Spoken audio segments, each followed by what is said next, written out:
السلام عليكم ورحمة الله وبركاته. عاملين ايه؟ اخباركم ايه؟ يا رب تكونوا بخير. هنشرح النهارده. هتشرح لنا ايه ميس النهارده هشرح لكم الدرس التاني. الدرس التاني ايه؟ الدرس التاني للصف الخامس الابتدائي. الدرس بعنوان اسم الله تعالى الودود. طيب قبل ما نعرف اسم يعني ايه اسم الله الودود، هنعرف بس ايه معنى الود. عايزين نعرف معنى الود الاول. بصوا بقى، دلوقتي انا بحب مامتي وبابايا، تمام كده. حاسه من جوايا، انا جوايا كده في مشاعر حب تجاه مين؟ مامتي وبابايا. انا رحت واشتريت لهم هديه واعطيتهم الهديه دي الودي، تمام كده. دي الودي او الودو، تمام كده. طيب الحب موجود جوايا، لكن الهديه او الابتسامه او المعامله كويسه هي دي الود. تمام، فهمنا يا ميس.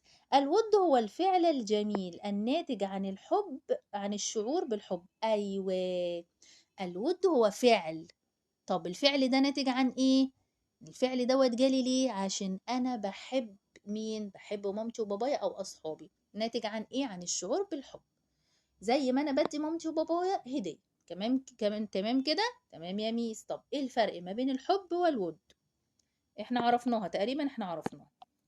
الحب شعور قلبي تشعر به تجاه من تحبه. الحب ده شعور قلبي، قلبي بيحب ايه؟ بيحب الشخص اللي قدامي، مامتي بابايا اصحابي اي حد، تمام كده، عمي، خالي، اي حاجه، تمام كده. طيب اما الود فهو الفعل او السلوك. الفعل او السلوك الناتج عن الحب. ده نتيجه ان انا بحب، النتيجه ان انا هعمل ايه؟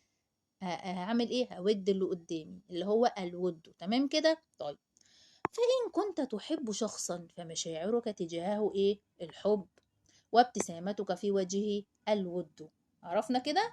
يعني مشاعر الحب، لكن الابتسامة الود، تمام كده. طب نعمل إيه بقى؟ ندخل بقى على إيه؟ على معنى اسم الله تعالى الودود. يعني إيه يا ميس اسم الله تعالى الودود؟ يعني إيه؟ الله تعالى الودود هو الذي يتودد إلى عباده بالنعم الموجودة في الكون. يعني ربنا بيحبنا. تخيلوا بقى، ربنا بيحبنا كتير جدا، اكتر من اي حد في العالم كله، تمام كده. فربنا بيحبنا، النتيجة ايه؟ ان ربنا تودد الينا بايه؟ بنعم كتير جدا جدا جدا جدا، تمام كده. طيب وهو الذي يخلق الود ايه؟ ربنا اللي خلق الود ايه؟ بينهم، بين مين؟ بين العباد. ربنا خلق جوانا الود، خلق جوانا الحب دوت هيخلينا نعمل ايه؟ يخلق ايه؟ تصرفات، هي دي اسمها ايه؟ الود، تمام كده. طيب ربنا قال لنا بقى في القرآن الكريم، بيكلمنا عن الود ازاي. ربنا بيقول بسم الله الرحمن الرحيم واستغفروا ربكم ثم توبوا إليه إن ربي رحيم ودود. ربنا بيقول استغفروا ربكم. يعني ايه ربكم؟ يعني اطلبوا من ربكم المغفرة، اطلبوا من ربنا المغفرة، ثم توبوا إليه، يعني ما ترجعوش تاني للمعصية. يعني ايه؟ يعني ابتعدوا عن كل ما يغضب الله، نبعد عن اي حاجة تغضب ربنا. ان ربي رحيم ودود، يعني ربي رحيم واسع الرحمة لمن تاب. يعني لو حد بيطلب من ربنا المغفرة، ربنا يعني بيرحمه ايه ويتقبل المغفرة، وبيعمل ايه؟ وبيمسح له ذنوبه. طب ودود قلنا كثير الود والمحبة، يعني ربنا ايه؟ بيتودد إلينا كتير جدا لأنه بيحبنا جدا، تمام كده. طيب عايزين نعرف ايه تاني؟ نقلب الصفحة ونكمل. مظاهر مظاهر ود الله تعالى لنا في الكون. طيب عايزين نعرف ربنا تودد إلينا ازاي. مش ربنا أنعم علينا بنعم؟ كل ما حولنا من النعم، كل حاجة حوالينا من النعم هي ايه؟ هو تودد من الله تعالى. مش ربنا خلق لنا السماء؟ دي نعم. نعم ايه؟ نعم ربنا انعم علينا بيها. ربنا خلق لنا السماء، وخلق لنا ايه تاني؟ وخلق لنا الارض يا ميس اللي احنا عايشين عليها. التي نحيا عليها، اللي احنا عايشين عليها يا ميس. طب والنباتات التي تطعمنا، النباتات مش احنا نقدر نعيش من غير نباتات؟ لا، فربنا انعم علينا. انعم علينا ربنا بطعام واحد بس؟ لا يا ميس، ده كتير جدا. ده تفاح ومانجا وبرقوق ومشمش وفواكه كتير جدا جدا جدا وخضار كتير جدا. فربنا ايه؟ بيحبنا جدا، تودد الينا بالنعم، فربنا انعم علينا بالنباتات ايه كتير جدا وانواع كتير جدا. طيب الشمس هي من غير الشمس نعرف نعيش؟ لا يا ميس، دي الشمس مفيدة جدا وجميلة جدا. فربنا انعم علينا برضو بالشمس، بتدفينا ولا لا؟ بتدفينا يا ميس. والقمر، مش القمر نعمة من نعم ربنا؟ طبعا يا ميس، بينور لنا ايه بالليل شوية كده، بينور لنا ايه؟ بينور لنا بالليل يا ميس الظلام، ينور لنا ايه؟ ظلامنا. تمام كده. طيب والامطار؟ لا يا ميس، ده احنا من غير الامطار ما نقدرش نعيش. ليه؟ لان المطر بينزل على الارض يا ميس، فيطلع لنا ثمار، فاحنا بنتغذى على ايه؟ على هذه الثمار. طب والبحار طبعا يا ميس، وربنا خلق لنا نعم كتير في البحر وانواع اسماك وبناكله وطعمه جميل جدا. طب ما ربنا عطينا نعم كتير جدا. طب والطيور؟ يا سلام على الطيور يا ميس والوانها. الطيور الوانها جميله جدا وشكلها جميل قوي وهي بتطير، وبنقعد نبص عليها ونقول سبحان الله. فربنا خلق لنا ايه كمان ايه؟ طيور والوانها مختلفه. طب والازهار؟ سبحان الله يا ميس، برضو ربنا خلق لنا الايه؟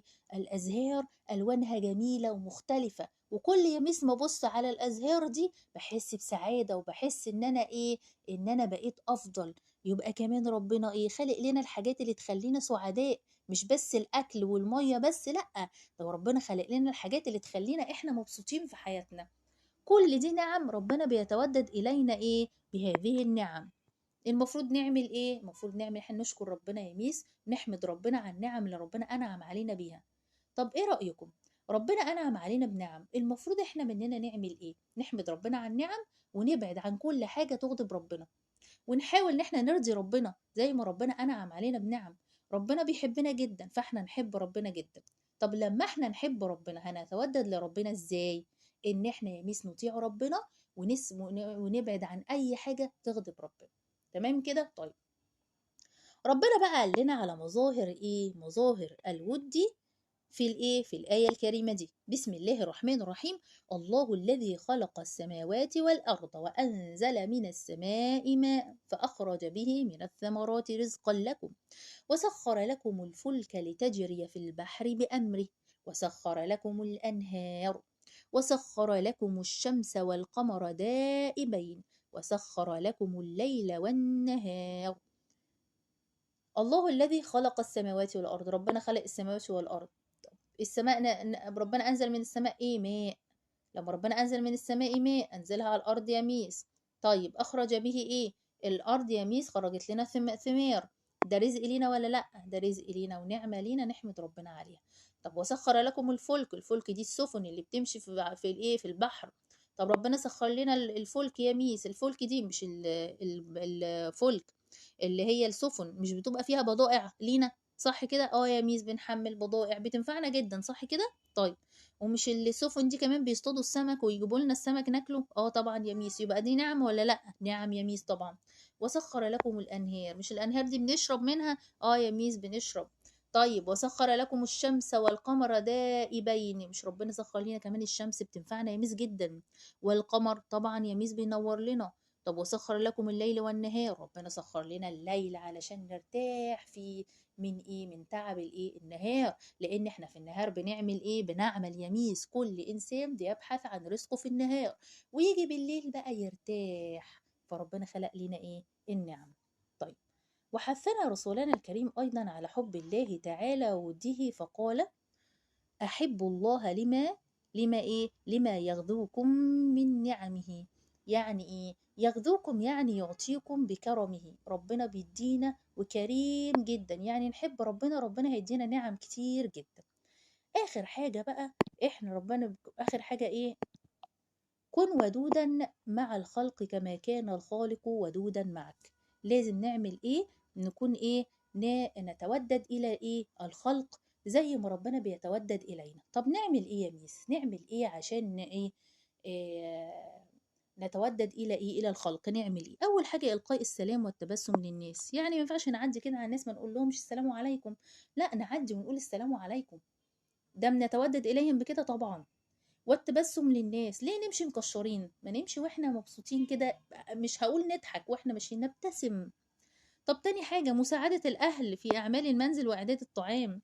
ليه نسيب ماما هي اللي تعمل كل حاجة؟ ما نساعدهاش ليه في أعمال المنزل؟ حتى كمان نعمل الحاجات حتى اللي علينا إحنا. ونعمل إيه؟ نساعدها إن إحنا نعمل إيه؟ نحضر الأكل. طيب كده بنعمل إيه؟ إحنا بنتودد لمين؟ لمامتنا مثلا، إن إحنا بنساعدها. تمام كده؟ طيب العطف على حيوان ضعيف يعني إيه؟ يعني لما يجي مثلا نلاقي قطة أو نلاقي كلب أو نلاقي أي حيوان ضعيف، إحنا ممكن نعمل إيه؟ نعامله معاملة كويسة، ما نعملوش معاملة وحشة. نحط له ممكن مية، المية ديت هيعمل إيه؟ هتنفعه جدا. نحط له طعام. ما نعملش ايه؟ ما نعملش معامله ايه؟ نأذي الحيوان، ما ينفعش. طيب مساعده الاخرين. لو حد طلب مننا مساعده، ما نقول له لا ليه؟ نساعد الاخرين كده، بنتودد الى ايه؟ الى الخلق. تمام. طيب التعبير عن حبك لمن تحب كما اوصانا في حديثه: اذا احب الرجل اخاه فالايه؟ فليخبره انه يحبه. يعني ايه؟ يعني انا بحب مثلا صاحبي، تمام كده، انا ولد مثلا واحب صاحبي، هقول له ايه؟ انا بحبك. طيب انا اقول لمامتي دايما اقول لها بحبك يا ماما. بابايا اقول له بحبك. اخويا اقول له بحبك. اختي اقول لها بحبك. فانا اعمل ايه؟ اعبر عن شعوري واقول لهم. ده هيسعدهم طبعا، هيسعدهم جدا ويخليهم مبسوطين جدا. تمام كده. زي ما احب معلمتي اقول لها انا بحبك يا معلمتي. تمام كده. طيب احنا كده خلصنا الدرس. تمام. خلصنا الدرس. عايزاكم تسمعوا الدرس كويس جدا. آه، هبعت تسجيل في ايه؟ في إجابة عن الأسئلة اللي موجودة في الدرس، وأشوفكم أنتم فهمتم ولا لأ. تمام كده. وهقول لكم بقى السلام عليكم ورحمة الله وبركاته.